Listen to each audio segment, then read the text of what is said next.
Hi, I'm Derrick Jensen. This is Resistance Radio on the Progressive Radio Network. My guest today is Rebecca Wildbear. She's a river and soul guide who helps people tune into the mysteries that live within the Earth community, dreams, and their own wild natures, so they may live a life of creative service. She's been a guide with the Animas Valley Institute since 2006 and is author of the forthcoming book, Playing and Praying, Soul Stories to Inspire Personal and Planetary Transformation. She also created Wild Yoga, a practice of worship, veneration, and advocacy for the Earth.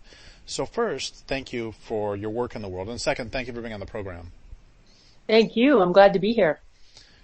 So recently, you wrote an essay called Deepen Your Ecological Perception that seemed to me just sort of, in many ways, to manifest the very essence of animism or articulate the essence of animism. So can you talk a little bit about that essay? Yeah. Well, really, it speaks to just my absolute love to the wild world and what makes sense to me. And I think what makes sense even to young children inherently if they're left out in the natural world. And what made sense to the first people that lived on the land is that everything's alive. And what makes sense to you, Derrick, and all your books is that everything is alive and everything is to be in relationship with, and we're connected to everything and we can have relationship with everything, and we do have relationship with everything, whatever kind of relationship it is, but we can have an intentional relationship with everything. We can have a conversation. And in many ways what the things that I wrote are things that I haven't written or said outside of a lot of groups that I guide, because in the mainstream dominant culture they're considered pretty, kind of crazy really, because everything's sort of turned on its head and the mainstream dominant world is crazy. So these ideas seem crazy, but they really, they're pretty basic, in that we're in relationship with everything. Whatever we do to everything, it affects us, and we can talk and have conversations, and in fact that all of the others are quite intelligent, and I feel like in most cases, although every being is unique, but in most cases they want a relationship with us, especially a respectful, communicative, ceremonial, sacred kind of relationship. And I've been very fortunate in my life to get to do that work a lot of the time. I'm out in the wild having these kinds of conversations, in either myself and also with groups of people, bringing them out there to have those kinds of conversations. So in that world, it's pretty normal, pretty much what we do. And then, in the everyday world, it's not, but this article was kind of an attempt to sort of try to communicate a little bit of what I do out there on the land, in a way that maybe anybody and everybody could understand it. Because, understanding that what would make a big impact or difference in our world is to have, everybody if possible, but is certainly as many people as we can in the world, as many humans having this kind of relationship with the earth would help, would be a good idea. When you say having conversations with wild creatures, what do you mean? Well, I can mean anything. There can be any number of kinds of conversations. They don't always have to be, verbal, conversations. Our presence in the presence of another is in a relationship and is in a conversation. It doesn't have to be, words out loud spoken back and forth. But it can be, and it sometimes is. And if it's wanted that kind of relationship to happen, that's certainly within the realm of something that can happen. But if we go out into nature and expect that it's going to look or be a certain particular way or a way that we're familiar with, and usually it's not. I always joke with people that, you're not going to go out and have a mixed conversation where you just start talking and then you're going to have this back and forth like you're used to in the human world. But if you've never, tried to talk to nature, so it can start out with just, watching the others, just entering their world and, observing what they do and seeing what's happening and, seeing how you feel and notice what comes up in you as you watch all of the others. So that there's all sorts of levels of conversation, but yes, it can actually be a conversation where, I like to think about it not as trying to get something back from nature, because that, you know how it is. With humans, we want something. So it can be really easy to go out in the land and want something, like ask a particular question and want an answer. And it's okay to do that, but it's sort of like if I came up to you at a party, Derrick, and I just, I didn't know you very well, and I just sort of shook you and said, "Can you tell me about my future?" It's like, that's not really the way that you start a relationship. It starts out slowly by going out to the others and noticing them, and noticing who they are, and maybe saying a little bit about yourself and what you notice or what it feels like to be around them. And so, so there's a lot of ways to be in conversation. It's from the very basic beginning of just being present with the others and attending and seeing to having a back and forth conversation. Well, I'm thinking a couple things. One of them is that you were saying that some people might expect to go out into the wild and then have a conversation like you would have with a human.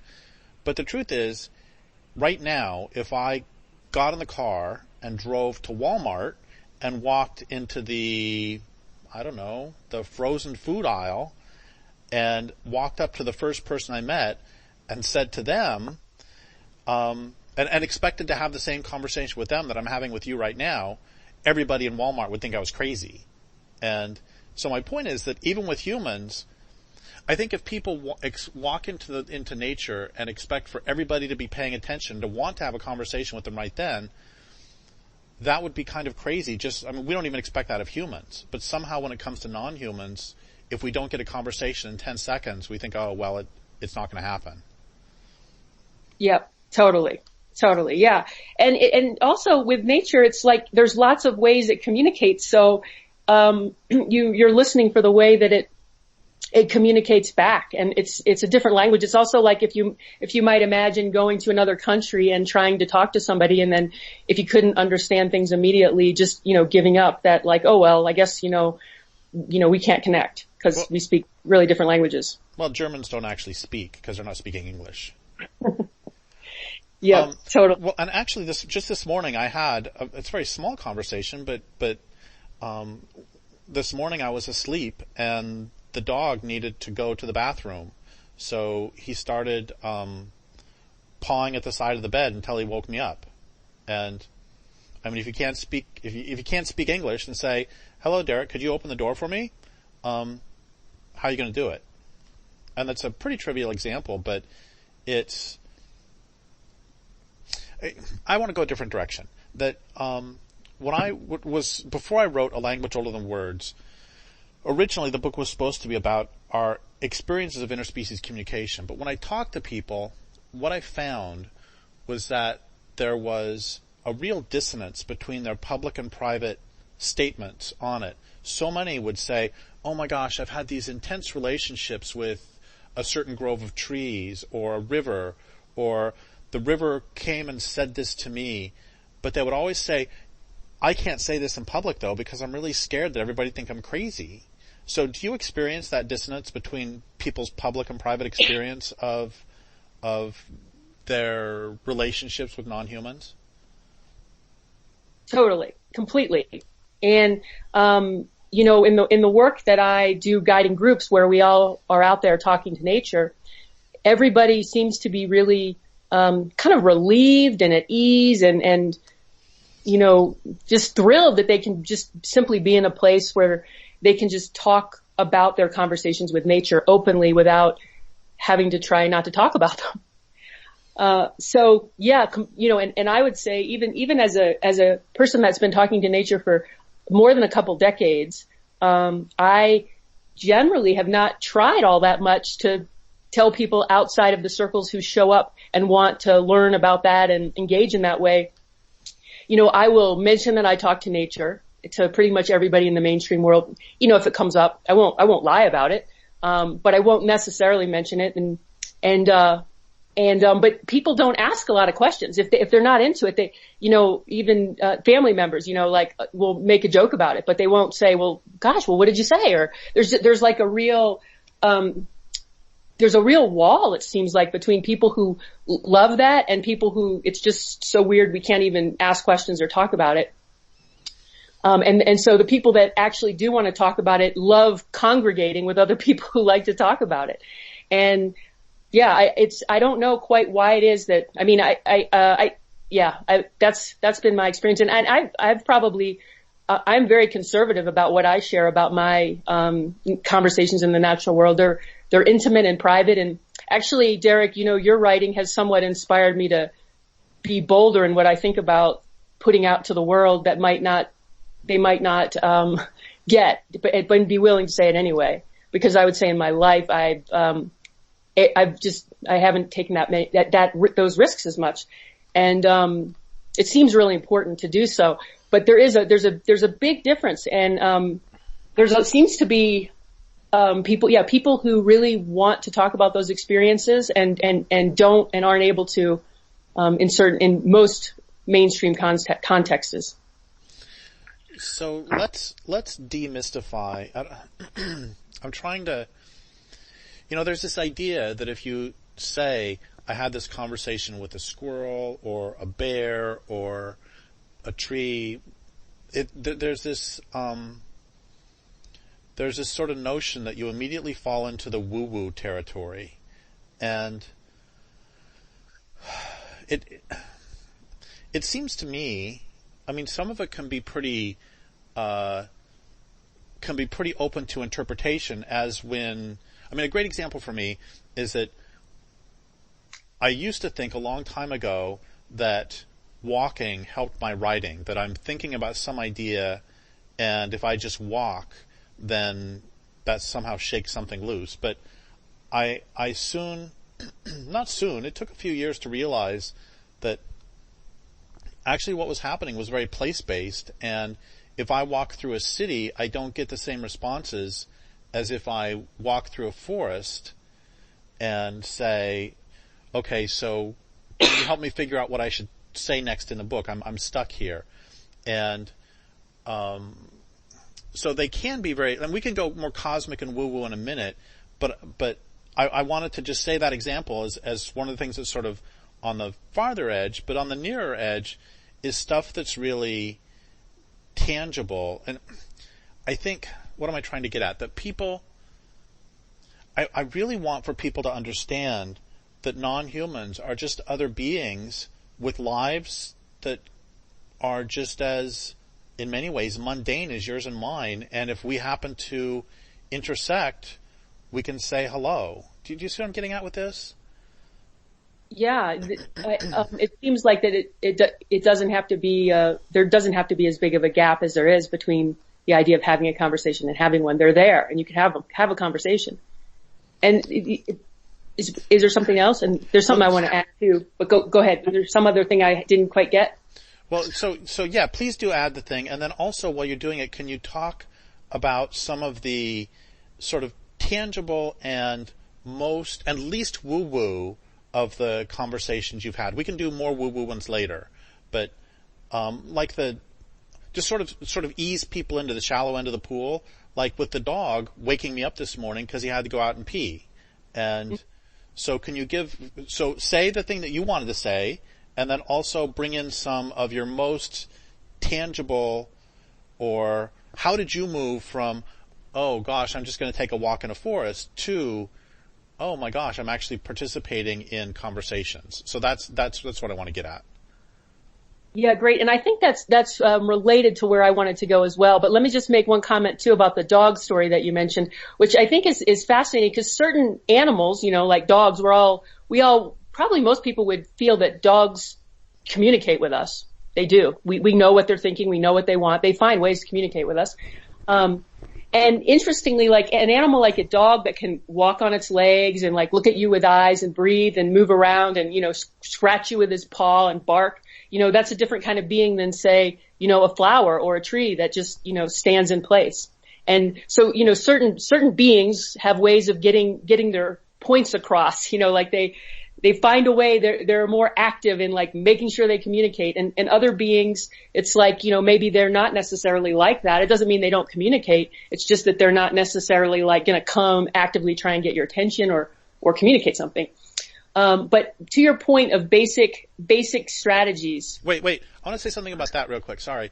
That, it could also be that we're not equipped with the sensory perception capacity to understand what some of them are saying, by which I mean a lot of plants communicate pretty effectively through pheromones and through sending off chemical signals to other plants to communicate, hey, there's some caterpillars eating on my leaves, so you might want to change the taste and chemical composition of your leaves so you don't get eaten too.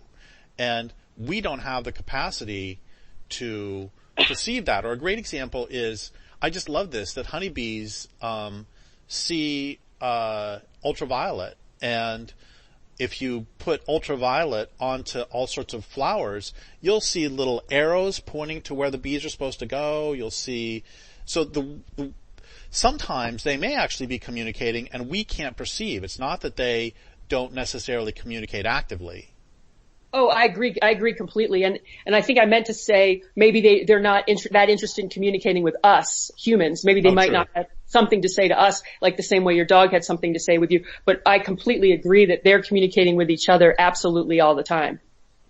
Okay, and sometimes they might even be communicating with us too, and we just don't know their language. We can't hear them, and they are trying to say something to us.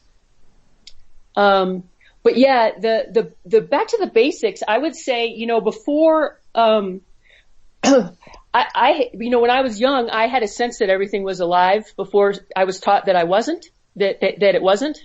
Before I unlearned that, and like I communicated with trees and rocks and completely felt like they were alive, and it didn't happen in words really, it just happened in being present with them, like my body against their body, and a being withness that like wanted to be with more, like, I wonder why it is that I always want to climb in a tree as a kid. Like that's where I want to be almost all the time. So, there's a communication happening there, but it's not words. And I think that level of communication happens with a lot of people in the world who might not say that they, quote, talk to nature, is that they just, why is it that I want to go swim in the ocean all the time? Or why is it that I want to go for a walk in the forest? Like you said, walking in the forest. Why is it that that's a place that feels like I can clear my mind? Or why is it a place where I feel most at home and most relaxed? Or why is it a place where I just feel most alive or comfortable or happy and content like myself? Why is it the place I most want to be? Why do I keep going back to nature? And if there's a specific tree, or whether you like water or trees or whatever it is you like, why do I always return to that place or that being that I like being with? So there's no words there. There's no woo-woo. There's no communication. It's just, there's an actual, my body's choosing to go there, and I feel a certain way when I'm there. So something's happening, even if you can't quite register what it is. And I would say, that's kind of the level that I communicated when I was, younger, because I worked at summer camp. That was my favorite job. I was, so I could be the most possible outside. I was an outward bound instructor, so I could be outside. I was a wilderness therapist in part, so I could be outside. Like my body knew, like, hey, I'm happier outside. And then even I worked for a long time in the field of wilderness therapy, and of course that's, not the highest level, obviously, of communication, because it's humans healing themselves in the wilderness. But there is there's a fascinating dynamic that I witnessed happened over all the years that I worked there. And these are people that generally did not talk to nature in the way that we're talking about. There was a few that did. I certainly offered it when it seemed like they would be open to it, but of course most weren't. When they arrived in the wilderness, they did not want to be there. They wanted to go home. And for the first 24 to 40 hours, they spent convincing me, get me out of here. Like, I've learned what I need to learn. I want to go. I'm not going to get anything out of this, trying to get out. Maybe even the first week in the letters that they wrote home. But after 2 months, by the end of the time there, about 95% of the time, these people that didn't want to come into the wilderness did not want to leave it. They did not want to go back, because they knew and they could feel that they were healthier, they were happier, they were a better version of themselves. They were more alive. They were enjoying life. So I think one of the most basic of the basic is just noticing that you actually, feel healthier, better, and you're attracted to being in nature. So before we go on with the more of the talking with nature, can you talk a little bit more about the wilderness therapy? That sounds really important to me. Yeah. Is there anything in particular you want to know, or about people's relationship with nature, or anything? Probably a lot of listeners don't know what it is, and can you do like a 5-minute introduction to what it is and how it helps people? Yeah, in general, in wilderness therapy, I worked with groups of young adolescent girls at times and groups of young adolescent boys at other times. And towards the end, I worked almost exclusively with young adults, which were 18 and over. The young teens often would get sent against their will. Their parents could sign them in without their consent. 18 and over always had to agree to go, but they were often coerced by, certain situations like, this is your last chance or we won't financially support you. So it wasn't necessarily like they were like thrilled with the idea most of the time of being there. And oftentimes still they did want to go home. But with 18 and over, they could choose to walk out. They could choose to leave. So they had to kind of find their own commitment. But, with all of them, they usually came because there was no other things that were working. Almost all of them had spent some time in therapy, some time in, other kinds of remediation first. This was like a last ditch effort. Nothing else was working. So we'll send them into the wilderness. And, there's a lot of different kinds of wilderness programs, Hoods in the Woods and different things. And the ones that I worked in were not very punitive.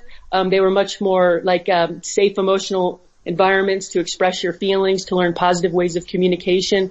But you also learned a lot of independent living skills, like primitive living skills, like how to make a shelter, how to carry a backpack, how to make a bedroll out of a tarp backpack, how to make a fire out of sticks, with the bow drill methods, and in general, how to take care of yourself, and sort of starting from a place of not really knowing anything to kind of coming into eventually towards the end of your stay being a leader in the group.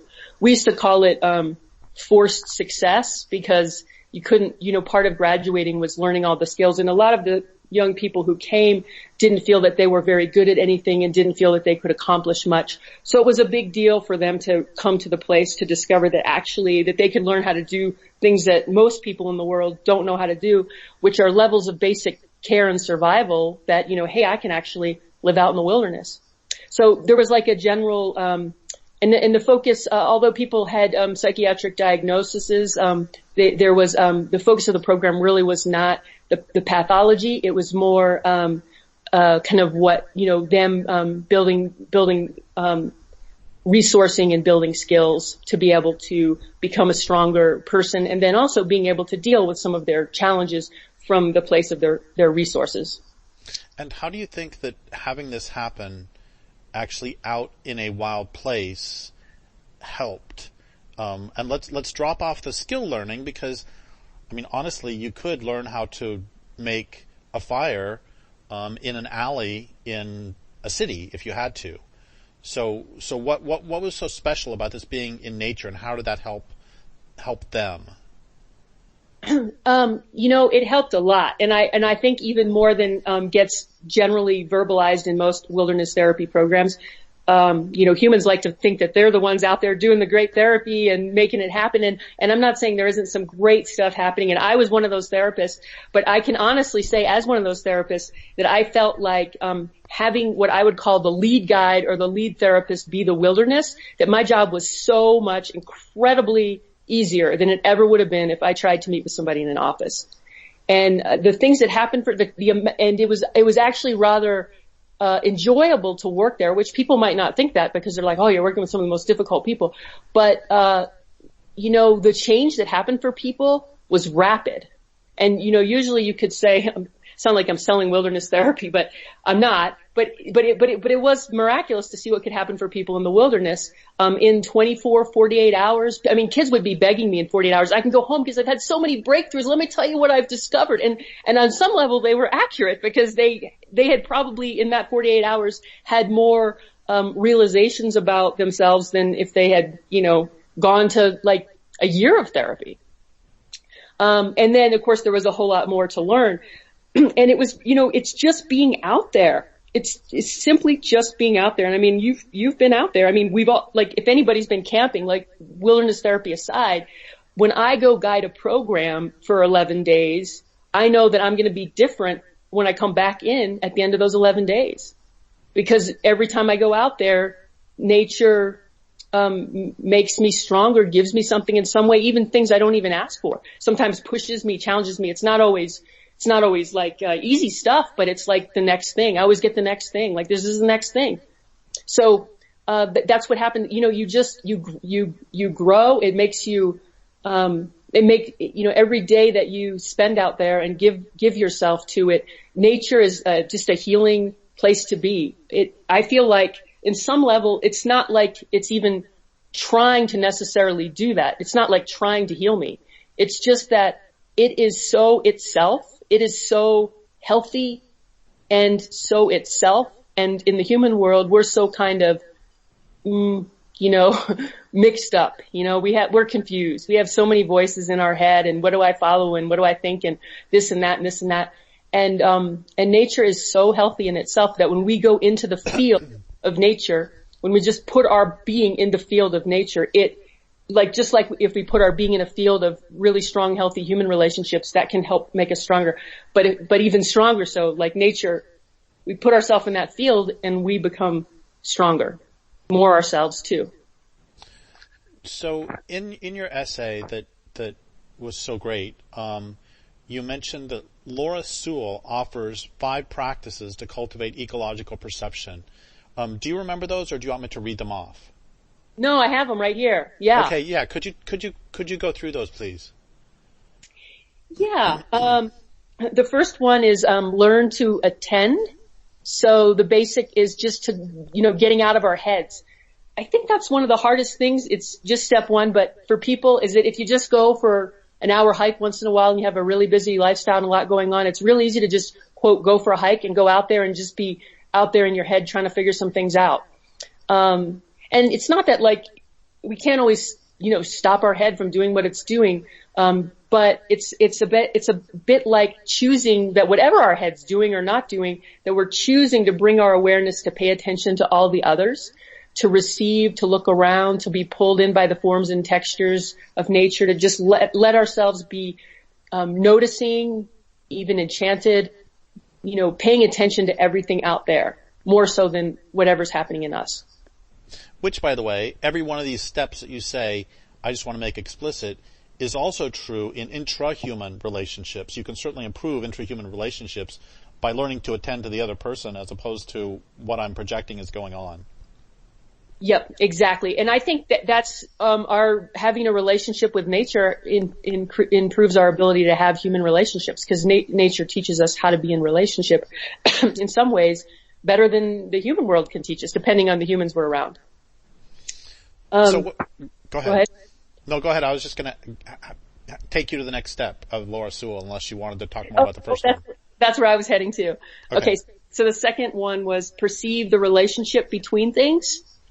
And so, yeah, this kind of just comes back to what you were just saying, the relationship, like how do, even just the question of how do we be in relationship, and watching how things are in relationship in the natural world, like noticing, where, ocean hits the sea, and noticing where roots go into the earth, and noticing where the horizon of land meets the horizon of the sky, noticing where the tree leaves blossom out from the branch, just, where an animal meets the ground. So we're like noticing how things interface, everything. One of my favorite places to do this, actually, you can do it anywhere, but I've spent a great deal of time in Costa Rica, and not recently, but in years past, I used to work as a yoga teacher there in the winters, and the rainforest, which is such a powerful ecosystem, and the ocean, which is such a powerful ecosystem. Like my favorite was to just watch those two have a conversation, like just, because they're both so powerful. They're like individually, they're so powerful, but then to see them meet and the way that they interchange is incredible. Anyway, but you can do it anywhere, and you might even see, like, that's one that attracted me, but you might notice where are the particular places that you feel most called to notice the relationship between. And then the third one is develop perceptual flexibility. And, that's in some ways a sense of kind of seeing, like time. Joanna Macy always talks about the concept of deep time that I love. Like, looking at things in deep time, which is much different than human time of, my human lifetime or even the next year. But how long, when you look at how long, I know the trees where you live in particular, like how long trees have been here, how long they have lived, and how long everything else, it's like they are, like when we think, are they our elders or not? Well, yeah, they're our elders. How long have they been here and how long have we been here? So they're older. They're older than us. They're elder. And so, and kind of even using your imagination, even in what you know about history, you can even look back at, who was here 200 years ago or 300 or 400 years ago, just that long sense of time, in how things go. And I think about that a lot with, on both ends that I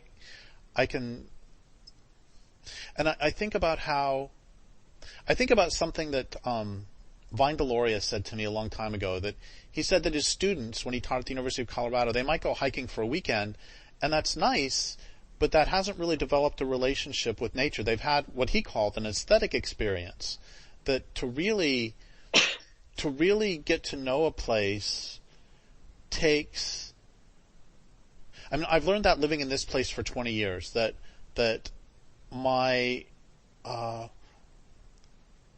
I feel like no matter how much I loved the land when I was here for the first month, like I knew nothing. And the longer I live here, the more I realize it's like the learning curve keeps getting steeper and steeper every day. And also the fact that there are, like you said, the trees live a long time, and then, grasshoppers live for a summer. And it's, I don't know what point I'm making, just that there are all these different time scales that are just interacting in very complex ways that is just, extraordinarily beautiful. Yeah. And I think there's actually so much more we could say about this, and thanks for bringing that in. And I think, I long for what you describe your relationship to be on the lands, because I actually haven't. I've visited places. I have long relationships with places that I visit again and again on an annual basis, for a couple of, 15 years or so, or more, or a little bit less, depending on the place. So I get to know them over time because I spend time every year in those places, but I don't have as, maybe that same long relationship. And I think a lot of people in the world are missing that because of, don't always have access to a wild place. But, I would say that even if you don't have that, if you have that, my gosh, what a blessing that is to cultivate that long of a relationship with a place. That's what we're really meant to do as humans, on the land. The original humans did migrate and did have relationships with different places, but they were migrating in the same general area of places. So they, developed relationships with those areas. I have a little bit of that in that I've befriended even a particular tree and visited it, more days than not for years, spent time with it every day. And that's a great practice to pick a particular place on the land and over years just spend even, whether it's your place or it's a place, near you, but go back to that place, often all the time. And that really will do, I think, some of this deepening, rooting in one place with a relationship being over time is very different than just having one conversation with it being. Yes. And I keep coming back to how, yes, the relationships are different with non-humans because we are different species, but there are really similarities because the same is true with friendships. You can have a friendship that develops over 20, 30, 40 years, and there is a certain comfort that comes from talking to an old friend. And I guess for me in my work, that's one of the things I keep trying to do is to hold in my heart and in my head the simultaneous facts that these others are shockingly different, that a bear's perception is radically different than mine. They have very poor eyesight, but wonderful smelling, wonderful sense of smell, and they have bear interests as opposed to human interests. But at the same time, we're all just fellow travelers who are doing our best to get along. It's this they are extremely different intelligences, but also we're all just, like I said, fellow travelers. Yeah, and that brings in a great point what you just said too, and that is that getting to know the others, like what is their story? Who are they? And yeah, like can they tell you their story? And sometimes that's taken more time than say me just having an initial conversation or even a being that wants to, sometimes beings are generous and might, show me something about me or life or whatever. But some of the most deepest, potent conversations I have are simply when the others told me about them. In whatever way showed me, told me, so somehow I could understand what their world is like, what it's like to be them, what it's like to live their life. Well, and think about this again in human terms, that pretend that you're at a party and everybody there is a narcissist and they actually couldn't care less about you.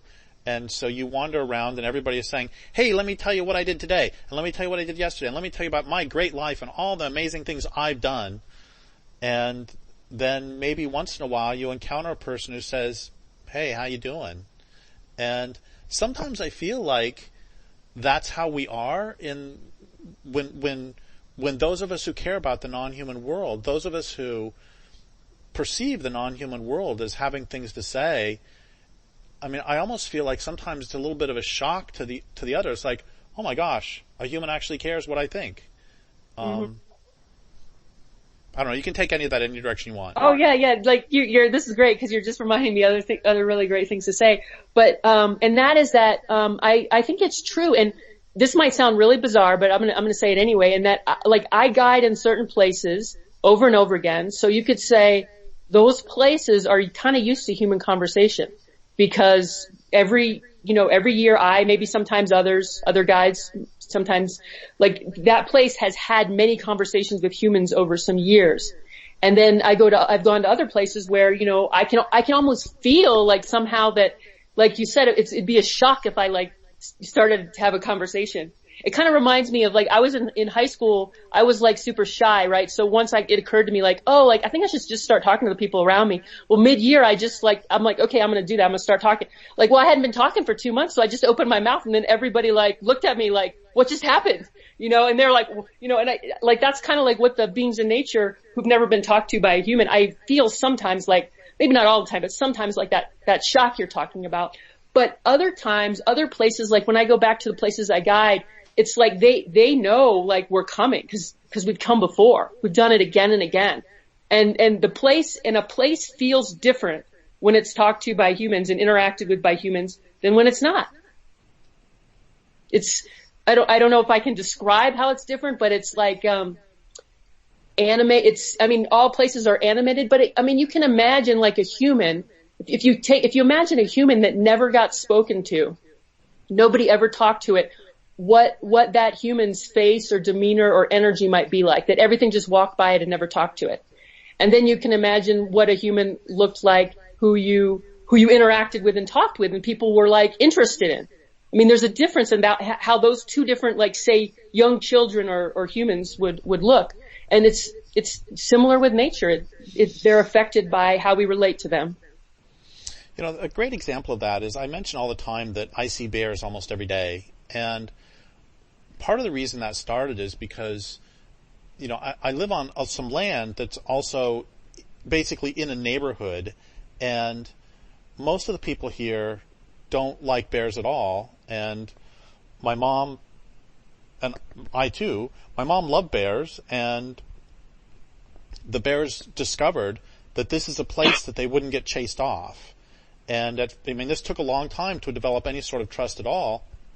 But now I routinely see bears sleeping. They sleep on the porch because they have learned through generations that this is a place where they're not going to get shot.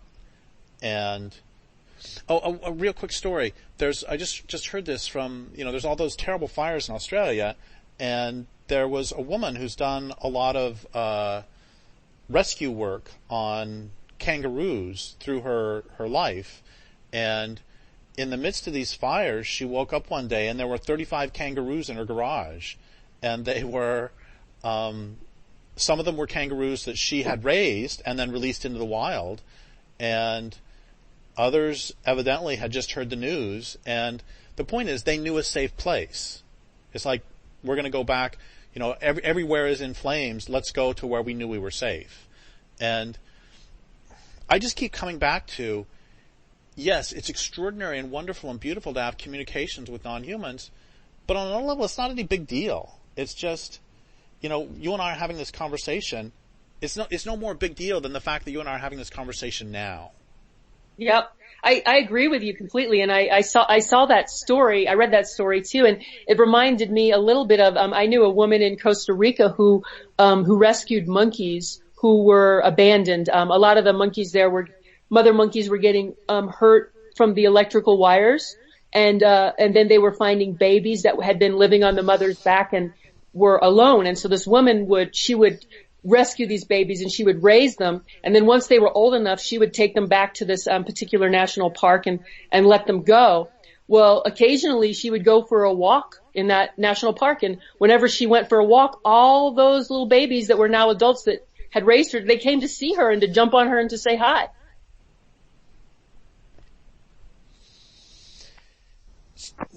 Yeah, that's a beautiful story. So can you talk, we have about 5 or 6 minutes left. So can you talk for just a minute about the Animas Valley Institute? Yeah, well, let me just name the last two things that we didn't speak about, the last two practices, perceiving depth and receiving images from the imaginal self. And these are related to Animus. And that is, the one about re-perceiving depth is just seeing ourselves as of the earth, like we are, like our soul is in the soul of the world. Like one of the things that we say, it's actually in Bill's Wild Mind book, is that, we're kind of planting people back into the soil of earth. Like humans belong in the earth, in the soil. We're of the earth. We're wild beings too. We're animals ourselves. And also we're souls. Our soul is in the soul of the earth, which, is connected to our imagination. That's kind of what, one of the ways you can perceive soul is through image, one of the main ways. And so we're connected to the earth's soul, the world's soul. Our soul is. It's not, a lot of times people misinterpret the word soul as like, oh yeah, I'm going on my soul journey for me. And it's like, but that's just not, we are connected to the earth soul. So, one of the great definitions that Bill uses of soul is that, it's the niche you were born to occupy. So it's not about, it's my niche. It's like that, which has to do with my relationship with everything else. The world, soul, everything in the soil, the earth. And so I'm finding my place in those relationships. And I really can only live my soul or embody my soul if I'm in those relationships in the way that I'm meant to be. That's kind of what the work of Animus is two main themes. One is wholeness and the other is soul. And wholeness is, replanting ourselves in earth. It's, and I had that in my story, like it's sort of like, resourcing our wholeness, planting the finding and discovering those strong parts of us rather than focusing on the pathology as a lot of, psychology does, which just, creates those stories which take us out. But we need to be rooted in the resources of what we come from with the earth, which is, kind of rooted in a relationship with dreams and the natural world. They can guide us. They can tell us what to do. They can tell us they guide us in all sorts of ways. There is healing to be done. That is part of it. And a lot of things with therapy too is they focus a lot just on healing. That's all we got to do. But you all know, we could just heal for several lifetimes and we still wouldn't be healed. So the focus isn't, let's just heal everything. It's more like we'll heal what we need to heal as we go. But the idea is for us to be whole and to live our purpose. And so, there's going to be things to attend to along the way as we move towards that. But that is the reason, is that, we want to be planted in the earth. We want to be in relationship with the earth. We want to be who we are and live our purpose. And if we had enough people doing that, things would be very different in the world. And so it's like the more people that we can have transition to being able to experience that, the better it's going to be for all of us. So that's kind of what we do. So a couple more questions. One of them is, what is an animistic perspective? An animistic perspective would be that everything is alive and sentient. So everything is a being. Everything, like, humans aren't better than anything else. We're a particular subset of creatures in the larger web of life, and we have a important relationship to be in with everything. But we're just, kind of part of that web, and everything else is alive as well and meant to be in relationship. And really, this relates to the fifth one here, which I didn't talk about too much, but it's in my story, which is about being co-creative. And that, really humans are meant to be co-creative with nature, which means we're meant to be in a particular kind of relationship where we can really work together as co-partners, in that we each have different gifts and roles that we can offer each other. And so if we're in a relationship where we can perceive the others as sentient beings who have things to offer us and things to say, and then there's ways that, there's things that can happen.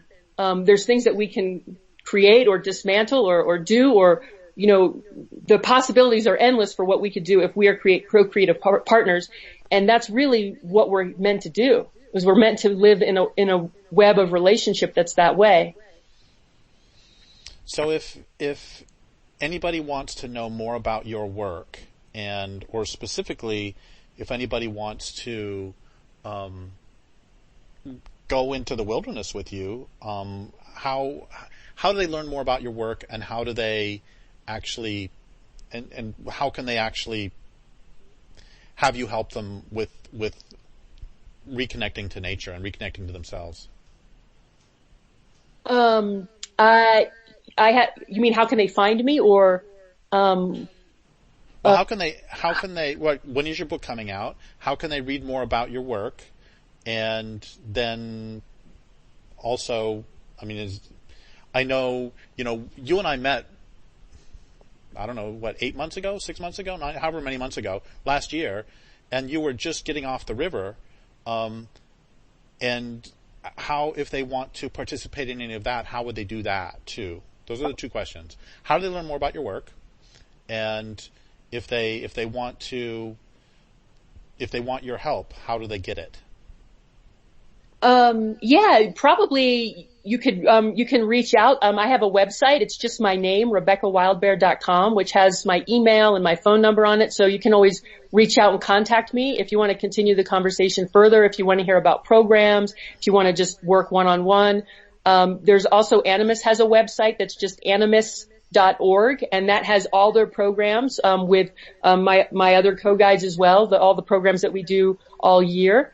So probably those would be great ways to follow up, in terms of seeing what else. All my offerings are on my website for the year, river programs as well as my Animas programs. And, there's good scholarship programs right now with the Animas Institute. So, a lot of times people think they can never have those options because of the cost, but, they're really doing everything that they can now to make it available to anyone who's really, really strongly interested. So don't let that part hold you back. And my book is, it's forthcoming, but I don't yet have a publisher still. So I'm, still seeking. So I'm not quite sure that's exactly when that's going to happen yet. Okay. Well, is there anything else you want to say about conversations with the earth or with specific non-humans before we wrap it up for today?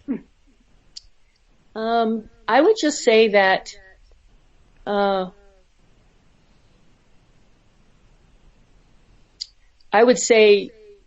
let wherever you are living, stop you from going to have conversations.